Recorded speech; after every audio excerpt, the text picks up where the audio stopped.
confession to make. This is the first time I've ever told jokes to people up on stage outside of work for attention. Big milestones here. Yes, thank you. I'm a little nervous, which is very ironic because I used to be a stripper. So once you do that, you're not nervous about anything else anymore, or at least you shouldn't be. One of the funniest things I ever heard other dancers talking about when I was a stripper was unionizing. Like, we don't pay taxes. The government tells us we should, but fuck them. They don't have any influence. They tell us we should pay taxes. And it's like, why would you want to pay taxes? Why would you want to unionize? You literally have a job that's just taking off your clothes, getting up on stage, and taking advantage of sad men for money. Like, how can you go wrong with that? Why would you want the government to intervene with that? No unionization, please. One of the other most interesting things that happened when I was at the club, I don't know if any of you remember this, but about 2 years ago, one Miss Stormy Daniels was going on a cross-country tour of all the strip clubs, and we were not happy about that because she was taking all of our money. So she was there one night at the club I was working at, and she was doing her little routine. First of all, there's a reason this woman was a porn star and not a dancer. We could have had the cha-cha slide up there, and she would have fucked it all up. Whole instructions, everything. So she had this set where she was dropping down from the pole to all fours on the floor. But before she dropped down, she threw out this big long blanket so she wouldn't have to touch her precious skin on the stage floor, which was very clean. And myself, being very upset and a little bit drunk at the time, not 2 rows from front and center, looked at her and in a drunken rage screamed, "Oh, so our stage is too dirty for you, but Donald Trump's dick was not?" Ridiculous.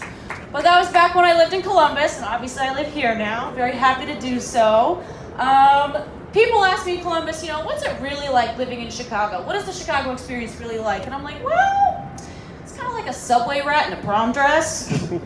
Like, we have our bougie spots here and there, we have our $17 rooftop drinks, and then, you get past, like, Roosevelt, Harrison, game over.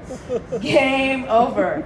Another thing about Chicago, they say beggars can't be choosers, but Chicago beggars beg to differ. I gave a homeless woman $1 once because it was all I had on me, because I, too, am a broke millennial. And she asked me for another $1 so she could get more McChickens. Bitch, I would like to get more McChickens too. Thank you. Besides telling jokes for attention, I am also studying in school and working full-time as well. Long-term goal, thank you! Yes, thank you. Long-term goal is to get bachelor's, master's, PhD, become a professor. I'm a little bit nervous about the reception from my students, though, being a professor and a little bit of a comedian, because I do not want them to go home and tell their parents that their tuition money is paying for a literal joke of a professor. Not here for that. We've been talking about Corona a lot. I'm going to be honest with y'all, I was not very nervous when Corona came around, because if you look at my dating history, I've been in some dirty places. There ain't no coming back from that. In my degree and just my general, very often stoned state of mind, I have a lot of just very weird questions about, biology, human life, whatnot, other drugs, whatever. And I was going through my search history one day with my old roommates, and I was like, oh, this is a little bit self-incriminating here. And I looked at my roommates and I was like, guys, now that I think about it, I think watch lists are real. And I think I'm on a lot of them.